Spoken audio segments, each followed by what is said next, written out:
What's happening, everybody, and welcome to SpeekyGeeky. I, as always, am your host, Mr. Geeky.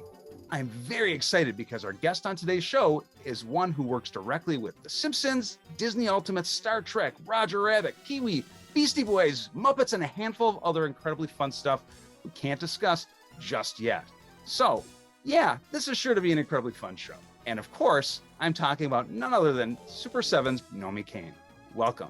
Hi, I'm Nomi. I'm a product designer at Super7, and yeah, I'm excited to talk about some toys today. One of the things I really love about Super7, as opposed to, any other place you might do this kind of work, is that we really do allow a good idea to come from anyone. It's not like, oh, only design gets to think about what we make, or only Brian Flynn gets to think about what we make. Everyone gets to think about what we make and what we want to make, and we kind of have just an ongoing wish list among all the staff that frequently stuff does get picked from, which is so cool because that makes, if you're in sales or marketing or operations or even accounting, or you work in the store and you have a good idea, we've made things that ended up on shelves and did well that came from anyone anywhere in the company. And I think that's really special. And like, not every place works that way. I've worked lots of places that don't work that way. It's one of the things I like most about us as a company. It's a beautiful thing to hear that, because it's like so many places I think have the buzzwords like synergy and all that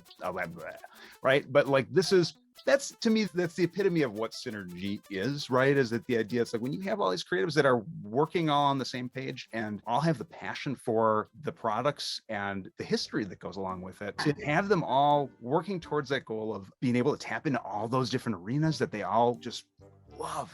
Yeah, and it's even in like, the R&D stage of things, we pick one of those ideas, and sometimes I just go to someone else who's on staff, not in the art department at all, who I know is a huge fan of that property or that artist or whatever, because we do a lot of music stuff now too. And I just pick their brain about, like, as a fan of this thing, what would you want to see come with this figure? Like, what are the details that are most important to you to have included? So we don't silo the creative department off so that we are the only people who get to make those decisions. We really like to include everyone in it, and it's awesome. And the product is better for it. The product is always going to be better if the people who are making decisions on it and making design choices on it are people who love and know the property. And so we utilize everyone in that way, and I really enjoy it. And it helps to diversify things out in such a really neat way too. I used to work in a comic shop for years, and it's like different things hold hands with other things, but you're not always into it until you learn that it exists. And then once you learn that it exists, you're like,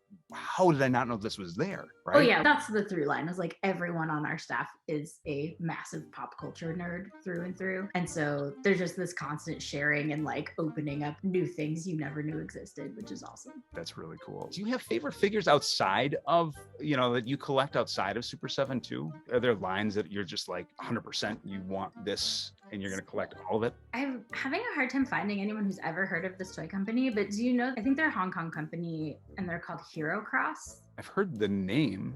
Yeah. Their Pixar figures are the shit. They're actually like partly die-cast metal, which is not usually something that I like. It's lightweight enough that it, like, you can't really feel that it is. They're gorgeous. Their Pixar figures are amazing. I have a bunch of Toy Story figures from them that are incredible. And I like to, spend $200 on a figure and be like, it's research. Those are really awesome. Sideshow does this 12-inch line. It is called EXO. Is that what it is? I just bought my first one, so I forget what it's called. Sounds right. We haven't even talked about Star Trek yet, but we'll get there. Voyager is my favorite Star Trek. Yes. I bought their Captain Janeway. It's really beautiful. The soft goods are impeccable, and I think the way that they handled the accessories was really clever. I mean, the head sculpt looks exactly like Kate Mulgrew. It's really good. It's really high quality. Not to critique other people's work, but like the only thing about that line that I'm not crazy about, and I think this is true of most of the 12-inch lines, is that they make them like a little bit stretched out, and they all get really like long and skinny in a way that like real people are not. And I would love to see that brought back into like real proportions a little. I mean, it's slight. I think anyone who's not a toy designer isn't going to be like, but like this thing, no one can buy me anything anymore.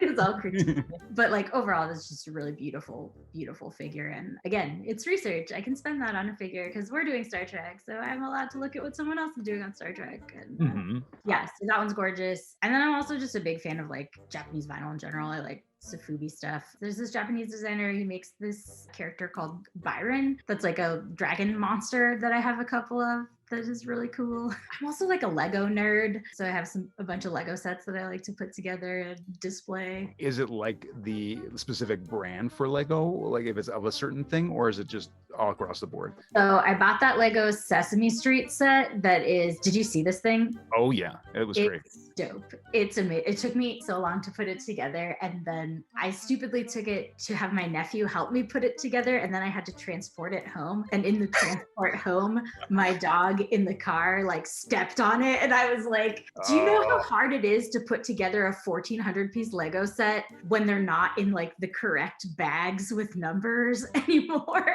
I was just like, I love this dog and I've never been so devastated by him. I got it back together. It took a little bit. That Sesame Street set is amazing. It's incredible. I also have some of the Harry Potter ones because of course I love Harry Potter, and I am really upset with myself because I had like set an alarm to order that like anniversary Jurassic Park set where like with the original like Ford Explorers from the first movie and the like T-Rex enclosure that is broken. I went on Lego site at like 10 a.m. and it was already on the day they released it and it was sold out. So I'm waiting for that one. Did you see, by the way, they made the Muppets too for Legos? The thing that's frustrated me with that, I haven't heard that there's going to be any sets yet. It's just the minifigures. Yeah, it's just the minifigures, but I'm willing to start there. I don't think I really loved Lego until I became a toy designer because it's one of those things where it's like, when you know how stuff works, it's really fun to be putting this stuff together in a way that like as a kid, I think I just found frustrating. It was like, well, you know, I've been here for an hour and it's not built yet.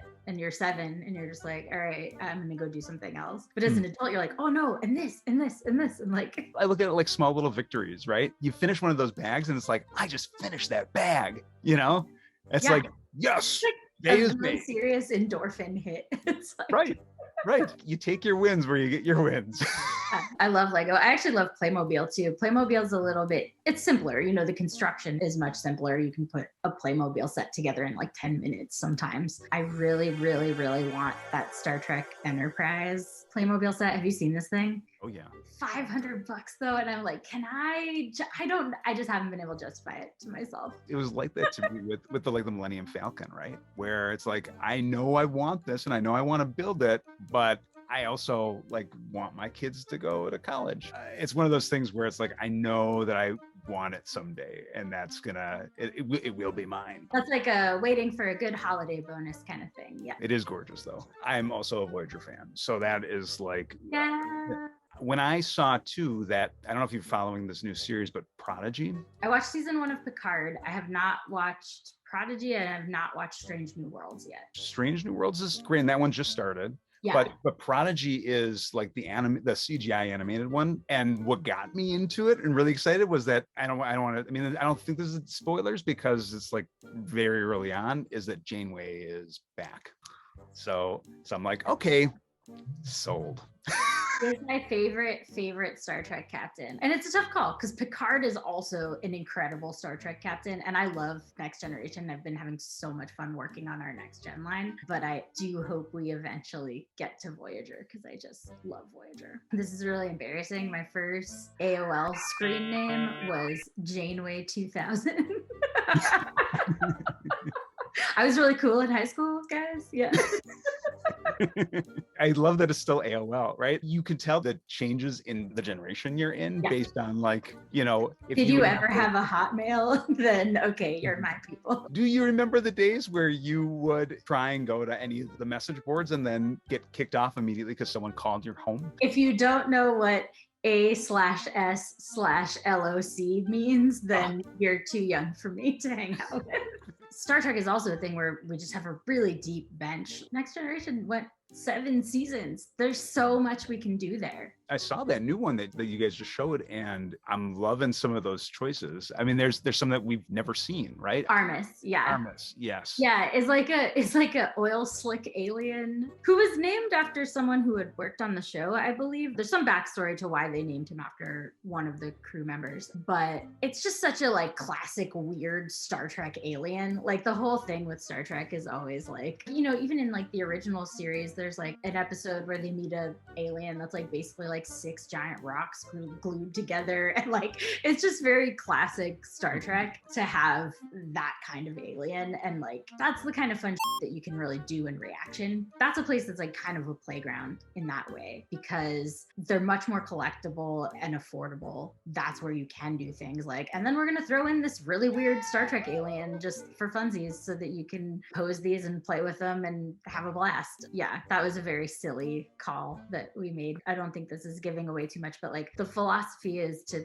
again, try to get some characters that we know everyone wants and then throw in a couple like really funny random deep cuts for the diehard fans. And we try to pick stuff that like, even if you're not a diehard fan, but you want the other ones, you might still choose this thing because it's just a weird, cool thing, right? Like at the end of the day, everyone likes to have weird, cool stuff on their shelf. That's my thinking too, right? It's like, even if you don't know the history with some of these things and you don't know, you know, who that character is, you can still look at it and be like, that's a really cool character. You know, I look at it as like, I just learned something new and now I get to play with the thing I just learned about, right? That was a funny one because like everyone kept being confused about if he was facing forward or not. And I was like, because he has no face.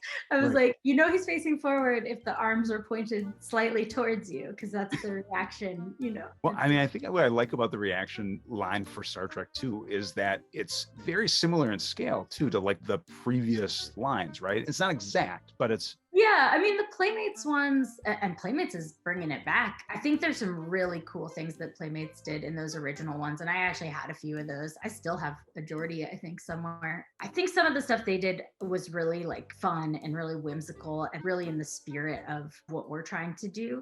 But I also personally, just like from a design perspective, they had really bulky builds, those figures, where like even the men start to look a little bit feminine because they pinch in the waist so much. They're almost like hourglass men. That aesthetic doesn't appeal to me as much. I know it's nostalgic for some people. My thought here was like, how can we nod to some of that really fun, whimsical stuff that was in the original line, but also revamp this to stylistically be a little bit more Super 7? Yeah, I mean, and that's the thing.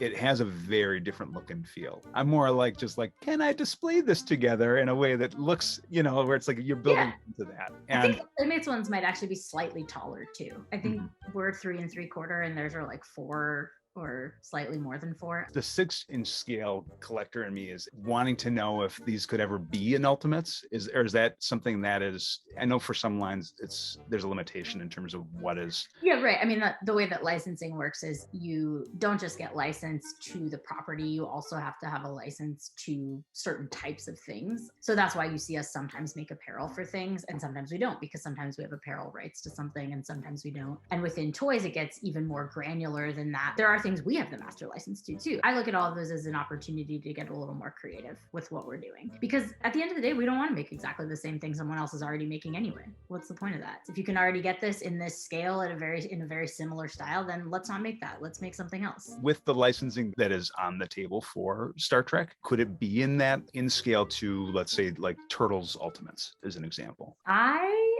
don't believe that any toy company at this point has master rights to Star Trek lines. So not impossible. Okay. All right. I like to hear that. I can't say what's on deck, but that's definitely not impossible. But maybe in a transporter or two.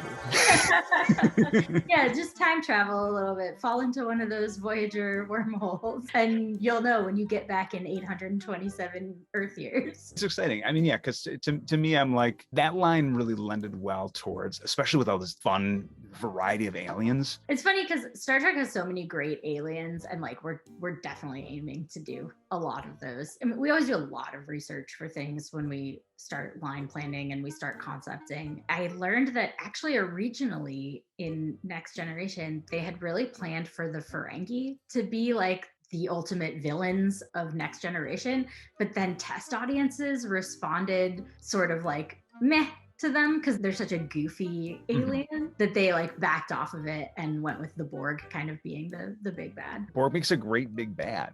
100%. I really want to get to Voyager so that we can make Janeway and B'Elanna and Seven of Nine. That's like where I want to go.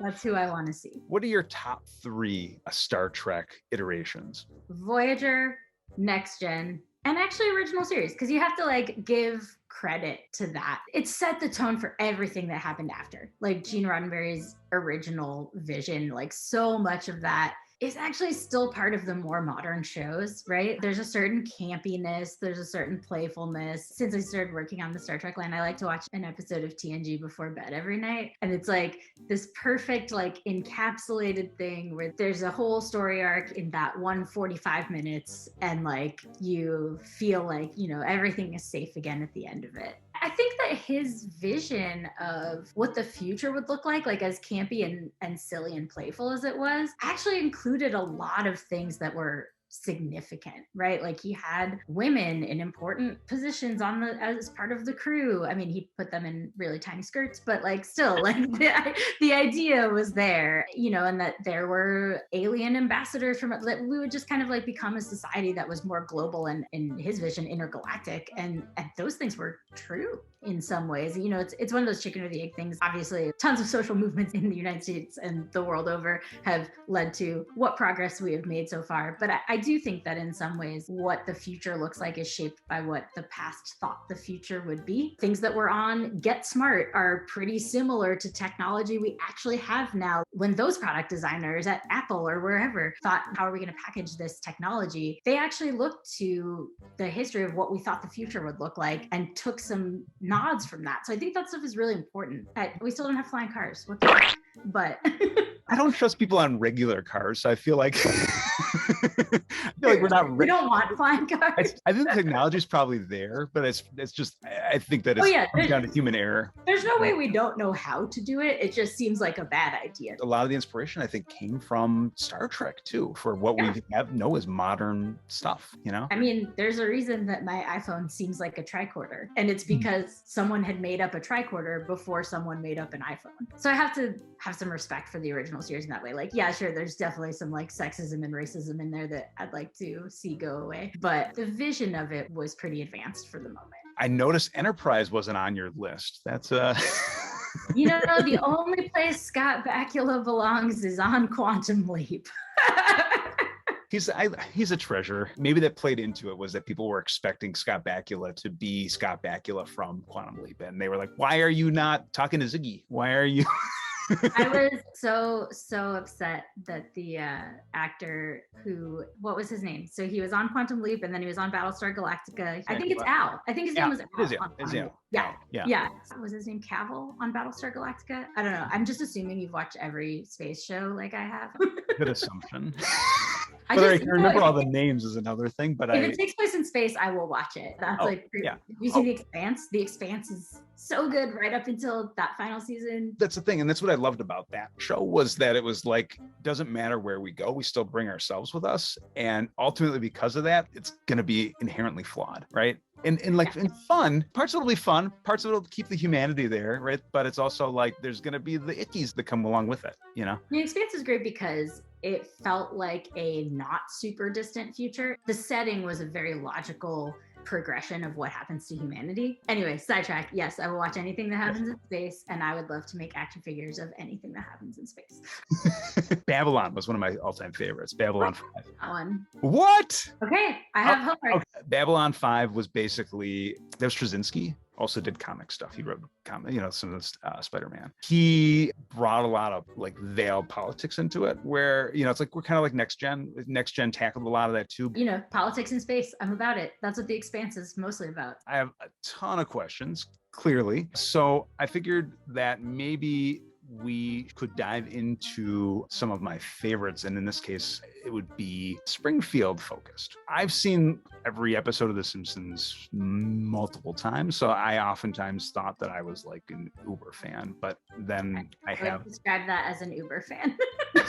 Well, but I mean, I've had many conversations with other folks who have like memorized the lines from every episode. They could tell you very quickly whether it's something was a line that was said there or was a plot point that was done there. I'm humbled by the passion that some of the fans embody. And I realize as part of your role on this line, it requires a lot of that innate knowledge and deep dive understanding. And it also just requires a constant going back and researching things to make sure we got it right. Because I watched a lot of Simpsons as a kid and growing up and through my teenage years. And then I really didn't come back to it for a really long time. So when we got this license, I had my nostalgia for it and the things I remembered from it. But I mostly went back and, asked our other staff members who are huge diehard fans who, like you, have seen every episode multiple times, what are the things I should watch? And people really came through. Aaron, who is the head of our packaging team, is like a super diehard Simpsons fan. So he's been really lending me a hand on that. And Allie, who is the art director for our marketing team, is also a diehard Simpsons fan. And she's lent me just like getting a second pair of eyes on something, especially in the early stages of like line planning. What are we going to make here? Getting their take as super fans of what they want to see was super important. I think McBain was definitely Aaron's idea. That was like out the gate. He was like, yeah, McBain, let's just do the whole McBain movie. At which point I was like, someone strung this together as a whole movie, and lo and behold, someone did. And it is awesome. So I have now watched the McBain movie like 25 times. 9-minute little segment that someone edited together over the years has now been like the part of The Simpsons I've seen the most. That was really fun to get into that and to like just get really silly with it. Because, the idea of McBain on The Simpsons in general is like, of course, it's a parody of Arnold Schwarzenegger. And so to really lean into that satire, doing McBain's partner, Scully, that seemed obvious. And Aaron was like, he has to come with the little picture of the yacht that he wants to retire onto. And I was like, and he has to have bullet holes. I was like, we need to make him bloody. Like, that's the only way to do this. Really leaning into the silliness of it, I think, is part of it, because that's what people love about the show. And we want to capture that in the product. Again, having that whole staff and like the pop culture knowledge and passion of everybody to be able to weigh in is super important, especially on a property like Simpsons that is so beloved by so many people, to make sure that we're really hitting all of those notes. With how expansive this world is, there's also like a giant world of additional stuff too, like in terms of like the BongoVerse, right? But there's like Futurama and there's Life is Hell and there's love to do Futurama someday. Depending on what it goes to, there's enormous fans of like the video game, the arcade game too, right? So I'm like, okay, well, they had Bongo and Binky in the arcade game. So in theory, those are still on the table potentially. Okay, here's what I can say. Our wave 2 of Simpsons reaction is going to be another very funny surprise. Fan favorite. Yeah. Those are going into production right now. I think that it'll make people about as happy as McBain made people. Sweet. Is this a themed thing? What we've been trying to do with Simpsons reaction anyway is have each wave be figures that go together, that are married to each other in some way. The McBain wave is all characters from the McBain previews and clips throughout the show. Some later waves are, all characters as they appeared in a specific episode, because it's really fun to kind of have those variations. And as a person who like is a completist now in my collection as an adult, if you do it that way, then I need them all because they belong together. So I think that's kind of our philosophy on Simpsons reaction anyway. We went a little bit of a different way on Ultimates, where we're kind of doing a little mix and match. I think we've revealed definitely wave 1 and 2 already. And you can see that in that wave 1, we've got Homer as he appeared in that Deep Space Homer episode, which is an incredible episode of The Simpsons if anyone has not seen it. The premise is just so Simpsons that NASA really wants to send just a regular guy into space to see how he does. It is excellent. There are floating potato chips. It's really good. So that's like to a specific episode. And then we have Mo just as standard Mo. So you kind of get a little bit of both in that wave. I mean, I think Poochie was kind of the surprise. People were like, why Poochie? And I was like, why not Poochie though? Because it's hilarious. And then we have Itchy and Scratchy who go together because we have them as the robots from Itchy and Scratchy Land, which is also an excellent episode if anyone hasn't seen that one. I love that we got the robot versions of them before we have the other versions of them, because it seems obvious we probably will get the other versions versions at some point down the road, but to have those robots, that deep cut, that's just such a fun added value piece. Yeah, and that's the thing is it's just like we all want to bring you the thing that like you haven't seen 800 times already. There aren't that many Simpsons toys out there at this point, to be honest, but like standard Itchy and Scratchy is expected and robot Itchy and Scratchy with chainsaws is unexpected. It's about having more fun with it. Mm-hmm. Well, I like that the tops of the head came off there too. That was like so silly. The circuitry inside is important. I don't know if anyone noticed this in the solicitation images, but the inside of Scratchy's head is like mostly a grenade. How is it determined how many figures come to the wave? In some waves there's 4, in some waves there's 5. I think maybe there's been 1 or 2 where there's been 6. Yeah, I think some of it is about what goes together, right? We couldn't have done just Robot Itchy or just Robot Scratchy. We needed to do them both. Generally 4 is kind of what we do, but we'll throw in a 5th one if it makes sense to. And then there are other places where we might only do 3 if that's what makes sense for that assortment. So it's a little bit, most waves are 4. If putting a 4th one in there feels like we're forcing it and it doesn't make sense, then we might only do 3. And if there's a 5th one that absolutely needs to live with these others, then we'll do 5. It's a little bit based on who's included in it. We'll sort of dictate how many there are. You have a top 5, or it can be more, I guess, if it's hard to limit it to 5 favorite Simpsons characters that are not of the immediate family. Okay, yes. I am really obsessed with Patty and Selma, Marge's sisters. I love Marge's sisters. They're kind of tertiary characters, but they're just so funny, and like I've met so many people in my life who are basically Patty and Selma. That never gets old to me. Also, Grandpa Simpson. I'm a big fan of Flanders just because he's so annoying. Like, everyone knows that person. He's like the original coworker who's like, hey, good morning at like 8:30. I love Milhouse. Milhouse to me feels too close to home for me, honestly, like uncomfortably close to home, where I'm like, it's like everything's coming up Milhouse. I'm like, that's just geeky. That's what I love about Milhouse, though. Is like he's a nerd. He's like, I guess outside of the family, that's what I would say. Inside of the immediate family, growing up watching The Simpsons, like Bart was me. I was that kid, and I just loved Bart for being that kid. I was the person who was like always pranking the teachers, so it felt very close to home. So okay, I will tell you this Bart Simpson toy story. I think I was 6 or 7 years old, and we went to the California State Fair because I'm from here, and I had saved up all of my allowance for like weeks for, whatever I wanted at the fair, which obviously was going to be toys. Any state fair has that whole section where there's all the games where you can win the toys. I just zeroed in on this Bart Simpson figure that was like, remember these from like the late 80s? I guess this was like 1990, 1991. And they were like, the head and the hands would be plastic, but the rest of it was plush. Oh, yeah.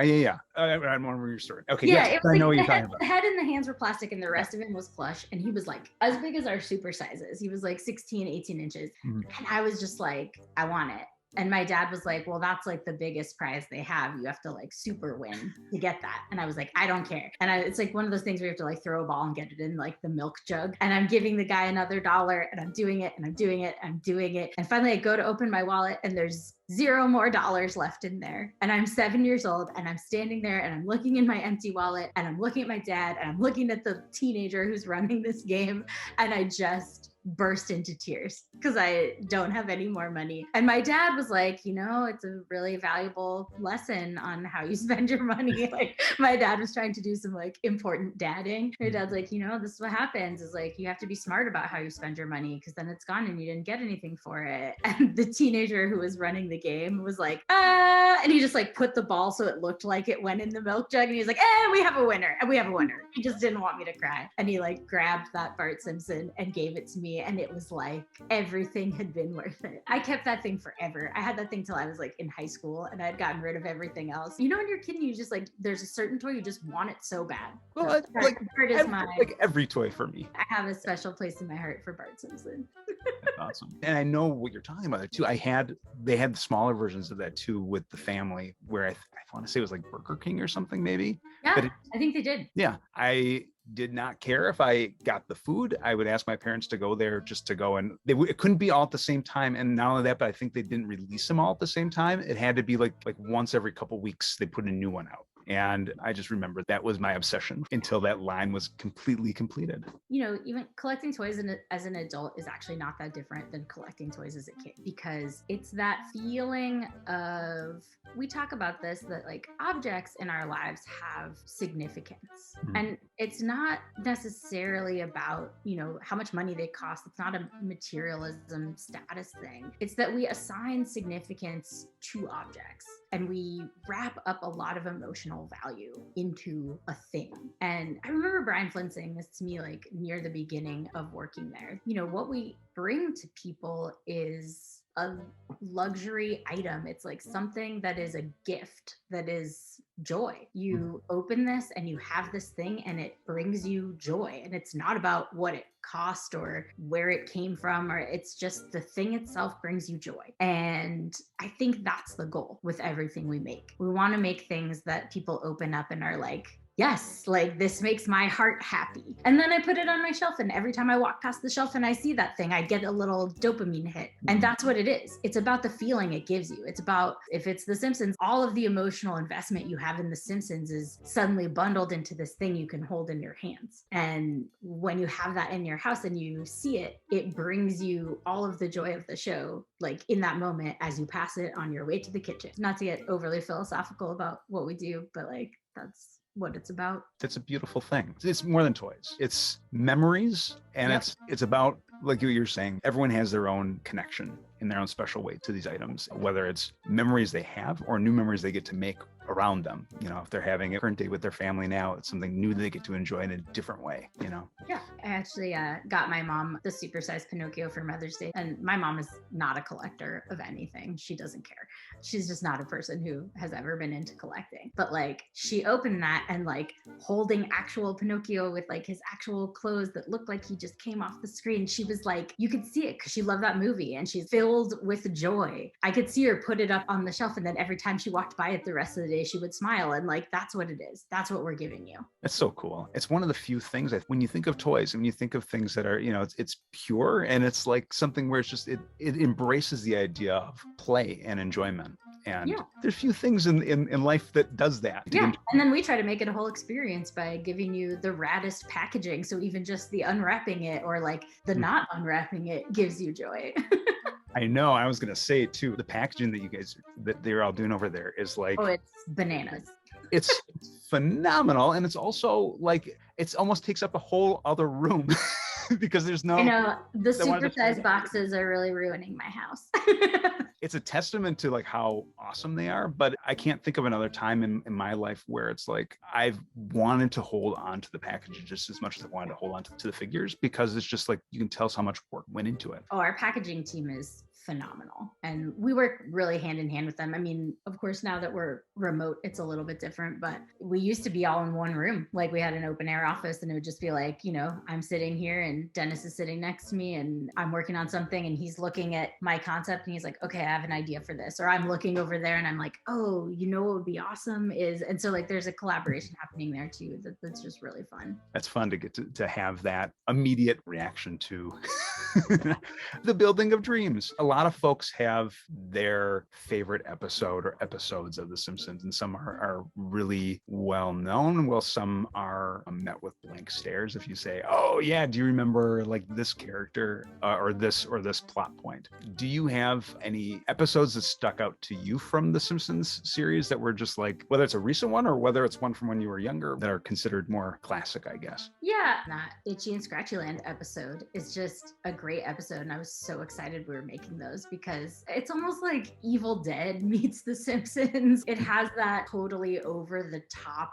level of ridiculousness that you can only get away with on a show like that. The Bort license plate, like every side joke in that is great, and like it's a really fun watch. Seeing Itchy and Scratchy robots like massacre a crowd is so itchy and scratchy. It's just, yeah, that's a really, really fun episode. That's definitely up there. There's also like, and this is sort of a vaguer memory, but there's an episode somewhere where Bart goes and redraws all the lines in the parking lot after all the cars are parked there at like parent teacher night. And so then nobody can like get in and out of their cars because they're all too close together. I don't know. I think of that all the time. I guess probably because I live in the Bay Area where parking is a problem. And twice a week I'm like, did Bart Simpson draw these parking spaces? There's also like an episode where there's a musical of Planet of the Apes that's pretty great. Yes. Yeah. I feel like for me, because I've been selectively rewatching based on, you know, the line plans that we come up with, my memories of Simpsons are sort of more like that. Like there was a musical of Planet of the Apes and Bart Simpson redrew all those parking spots. And that's the kind of thing that stands out to me as memorable rather than like the whole episode when I haven't seen it in years. But it's the moments, right? Yeah. So. Well, I want to say too, by the way, that the deep cut that you did with the McBain, right? Where that was incredible. And not only that, but it was, my son was the one that told me. He goes, have you seen the McBain figures? And I was like, what? I know they're Simpsons figures. And this was like the one day that I wasn't on top of everything, but it was so much fun because it's like, here's an opportunity for the multi-generations to bond on this too. Yeah. And that's what's cool, I think, about Simpsons. You have such a vast world to play with there that like 35, 40 years of episodes.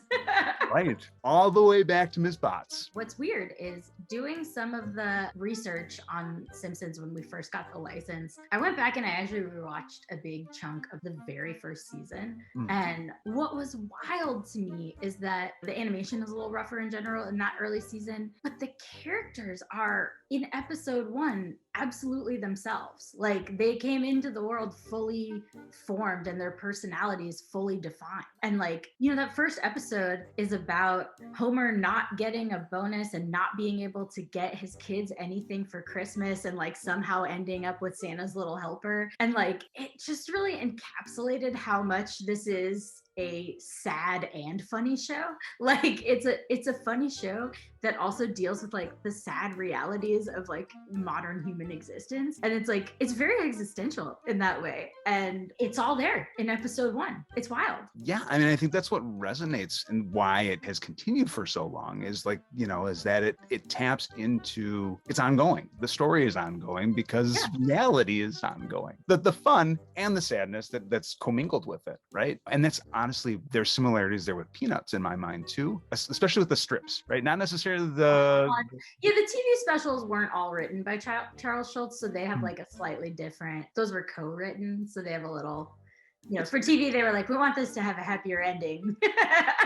Whereas Charles Schultz was like, no, like real life is what I'm doing here. There is something about that, right? And I think, I'm sure if you asked Matt Groening about it, he would tell you that Charles Schultz was a massive influence on him, because it's that idea of this story about this small group of humans that is just continuing. And it's really just day-to-day life and the things that they come up against. You know, it's not like Game of Thrones where there's a whole like network of worlds and families and clashes of wars and whatnot. And it's more just like slice of life. And Peanuts is very much that way. Simpsons is very much that way. Calvin and Hobbes is 100% that way. What people are drawn to about it is the same thing, right? It's that because we are living our same human existence all day, every day, waking up and seeing that new episode or reading that Peanuts strip in the paper every day, it feels less lonely. Someone else is doing this too. You know, it's funny, when I was working at Peanuts, there was always like some Peanuts publication that was about to come out and everyone wanted to walk around and get a quote from every person on the staff. And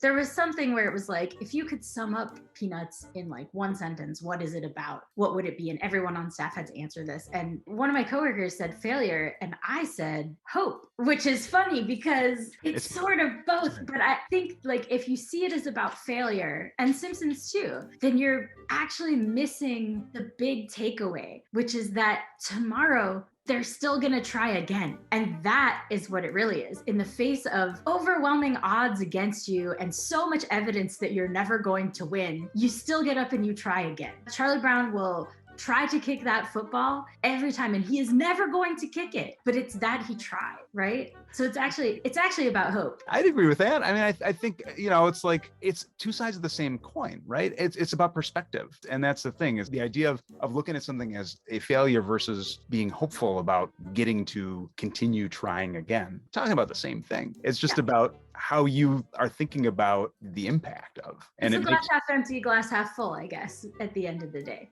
But yeah. But I will say that Charlie Brown should get a little more creative in terms of, if he knows it's coming, he's got a Groundhog Day that stuff, right? One way you got to hope that like Linus is going to help him out and like trip Lucy or something, but it never happened.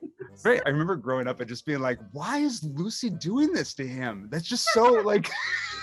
At some point, why is no one calling this out? They got to see it. Yeah. There's a funny thing with Peanuts that came out years ago that was like, I think it was called Three Nuts. Have you heard of this? Where it's like, it takes off the last panel. Oh, yes, I have seen this. And then it's so sad. It's like the saddest. Oh, it's so existential. It's so much fun. It's just like unbearably sad. And it's like, you realize just how much that last panel, how much weight it carries. Yes.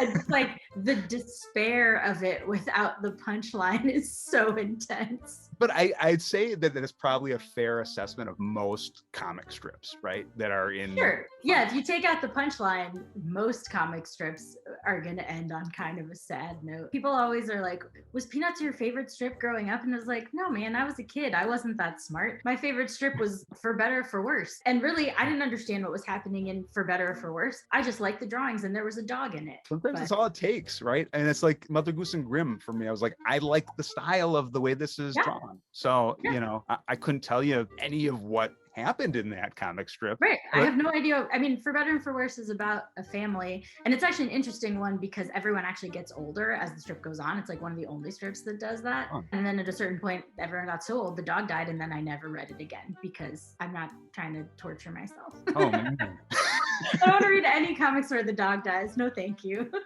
All right, now is the part of our show where we pose the question to our various fans across social media and allow them to be able to ask you some of their own questions. And a section we like to call SpeekyGeeky's Gloriously Geeky Fan Mail Extravaganza. Thank you, Nomi, for being willing to answer these questions. I'm gonna grab our first question, if that's okay. Yeah. All right. We're opening up our first thing of mail. And this one comes from Another Man Out of Time on Reddit. The question is, a couple of questions for Nomi. Should I be holding out hope for MF Doom to be added into the music line? I'm currently fantasizing about him being included in Czarface Ultimates Wave 2. Also with RZA's Bobby Digital figure coming soon. I'd love to see the rest of the clan included. Ghostface seems like a gimme. So I obviously cannot confirm or deny anything that we have not yet decided on or announced, but I would say that obviously we're really enjoying the licenses for the Wu-Tang Clan members that we do have currently, and I don't think it's really a secret that we would also like to expand that at some point. I can't really say anything beyond that, but I wouldn't count any of that out. There's hope. I can't tell you specifically what or when or how, but I know that there is interest, and so that's what I can say. Gosh, that'd be so much fun. The next question is, we got a question about the Simpsons line, the Simpsons Ultimates line, as well as Simpsons Reaction. There's a lot of enthusiasm for the figures that are being shown so far, and we know that Simpsons is just such a deep well. Are there expansions that are going to be coming from the Reaction side? You know, we saw it with McBain. As we said earlier in the show here, are there some pretty fun and deep cuts that we're going to be getting in the near future? Yes, we have some really diehard Simpsons fans on staff, and so they've provided us with a lot of inspiration for where to take both Ultimates and Reaction for Simpsons, and I think everyone can count on seeing more of your favorite core characters, and everyone can definitely count on us to come up with some more deep cuts. We do love to do that. Heck yeah. All right. See, next question comes from Ragnar Rock and Roll. says, which is a That's great good. name, I so desperately want a toy line from the Tick animated series. Any interest in maybe getting into that? There's so much cool stuff from the show. I'm gonna very quickly weigh in and say I also like the Tick. That's a really interesting idea. Yeah. That's not something that I've been in any discussions about currently, but I wouldn't count it out either because we also do have a lot of classic comics fans who are really interested in that kind of stuff. And really that's what drives a lot of what we end up doing is what does the Super 7 staff as a whole really want to make? I think if enough people show interest in something like that, it's definitely not off the table. Well, spoon. This comes from Alice A on Instagram. She asks, I'd like to know the extent of Super 7's specificity when it comes to wardrobe by title and era, as well as which actor they model characters from in the cases of multicast representation, such as The Next Generation or Strange New Worlds. I should preface now, too, that we're talking about Star Trek here. That's a discussion we have a lot because, Star Trek TNG ran 7 seasons. So like Captain Picard in his uniform from season 1 and in his uniform from season 3 are 2 different things. We try to group things together. If we're doing a whole wave, we kind of want to do figures that match up together a little bit. So I saw a lot of calls for Tasha Yar in the latest. And so Tasha Yar would wear a slightly different uniform than most of the Starfleet officers that we've done so far because she only appeared in the early part of the show when they were still wearing the old uniform. So part of it is based on, when someone's peak in the show was. It also opens the field up for doing multiple versions of things, could we come back and do beardless Riker in the season 1 uniform? Yes, we could. And that's kind of what makes it such a deep bench is with a 7-season show. It's not just what are we doing for this wave? It's what are we doing for the foreseeable future? And what different variants of these characters can we get into? And we do a lot of research. Sometimes me and our research department both will sit and watch episodes and just screenshot to try to, it's really hard to get any photos of anyone's feet on Star Trek. That's the hardest thing because there's just not enough full body shots. You can usually find them when someone's walking down a corridor. So you just get to a scene like that and pause it and just screenshot as much as you can. But we try to be as accurate as we can. In reaction, there's a level of simplification that happens that is the style of reaction, right? So reaction is not the place where we're going to get every tiny little uniform detail, texture of fabric and what that's not really for reaction because those details aren't going to reproduce at 3 3/4 scale. But, were we to get into something like Ultimates and on our Ultimates lines in general, for everything, we really do a tremendous amount of research to try to make sure we get the details exactly right. It's awesome. Little known fact, I think, too, about the full shots is that a lot of people don't realize this. They were all wearing Crocs. There's a variant we need. Croc Captain Picard. Really now I just want to see Worf wearing Crocs. That's the funniest one to me. Oh, Worf and Crocs would be, I kind of need that now. Yep. Putting it in my memory bank. Last question here. Someone else commented about releasing figures for the rest of the Wu-Tang Clan. Can you see that happening in the future? Yeah, of course I can see that happening. We're obviously trying to make as much Wu-Tang as we can. Wu-Tang is for the children. I can't speak to what we currently have rights to and what's in discussion, but the hope is yes. Sweet. Would be awesome. Then we need a Wu-Tang playset to go with it. Oh, now I'm just ideating. That's the first step to it seeing reality. And honestly, something like that fits so well in with multi-use for a lot of the Super 7 products. In terms of the music, there are so many even expanded lines to something like Ninja Turtles where you just got Punkered On, There's a lot of crossover possibilities of being able to use a set that people could rock out on. Yeah, I'm very pro playset. It's a little bit of a tough sell because, it's a lot of plastic, so it's a lot of tooling and how many people are going to buy that? Everyone likes the idea of it. It's just what are the right things to apply it to? But I think something where we have a lot of figures in the line is a good candidate for something like that because then it's a way for people to display them. That's cool. If someone missed a pre-order, is there the ability for Super 7 in the future to be re-offering certain things? There was someone who asked about Bobby Digital, the pre-order for that. If they missed. Yes, there is another version of Bobby Digital digital coming, and it'll be sold directly from us at super7.com and through any of our other partners like Big Bad or Entertainment Earth. When it comes to toys, we're talking about wonder, we're talking about imagination. And so, to me, I think part of the fun is the guessing and the not knowing. Not necessarily when you're looking for dates, specific dates on. Yeah, but it's sort of like, I'm like really weirdly obsessed with blind box toys. And I think the reason that I love those is it seems crazy when you like say it on its surface. Yeah, I buy a box that I don't know what's in it. Like, what a weird practice. But the joy of like speculating on what character you might get and opening it up and like seeing who you got is like a very specific type of joy that I really love and I find really exhilarating in a weird way. I feel like that applies also to releases. I totally hear people with like, hey, I need to decide what I'm saving my money for. Like, I get that, me too. But it's also just, I like the joy of unveiling things. Like I just bought a bunch of those Lego Muppets minifigures that we talked about. I got the box of like 6 of 12 or whatever it is. And I'm just like ripping them open like, okay, who's in here? Who's in here? Did you get the ones that you wanted, that you were hoping to get? I didn't get Animal. I want Animal. But I did get Gonzo, which is awesome. And I got Beaker and I got Rolf, which I am excited about. And I got one half of the old dudes, Stadler and Waldorf. How do they not have that as a pair? I mean, that's like... Yeah, so now I need the other one. If you could go through so many and then not get the other one, that's like... I saw someone post online that they bought 6 and they were all Beaker. And I think the thing is, though, when it comes to Muppets, I could get 6 of the same character and still be very happy with that. Yeah, I would find some silly way to do. I would probably, if I had 6 of the same character, I'd probably just hide them all over the house. And like anyone who was a guest here would just be like, where did this other Beaker come from?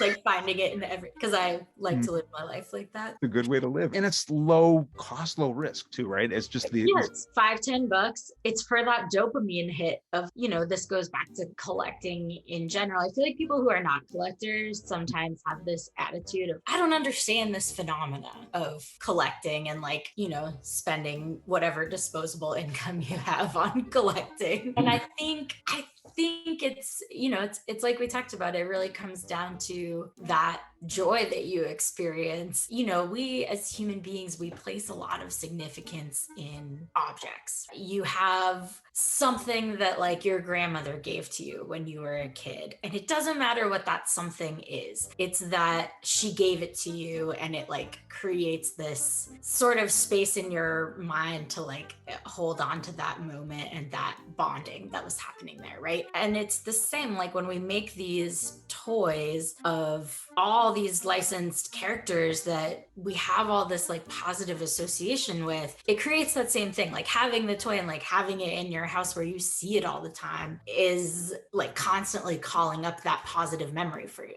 Yeah, I don't know how to explain it better than that for people who don't collect, and no one who's not collecting is watching this, but like it's but sometimes we have to explain it to the other people in our lives who don't get it. It's about joy at the end of the day. It's those tangible reminders that every time you look, you know, it's like this is something that makes you happy. This has been great. It's super fun. It's always fun to talk to someone who has a deep interest both in the pop culture stuff that we're doing and in toys in general. So it's really fun.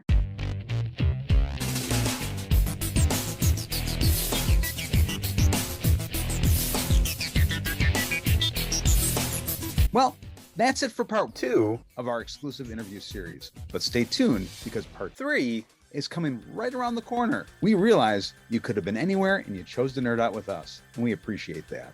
And while you're here, make sure to check out some of our other really cool videos we think that you'll appreciate quite a bit. And if you haven't already, make sure to sub, like, and share with any other folks you think will appreciate the kind of videos we're putting out. This has been such a blast. I really want to thank our very special guest, Nomi Kane, for joining us today. Until next week, Speaky, Keep it geeky.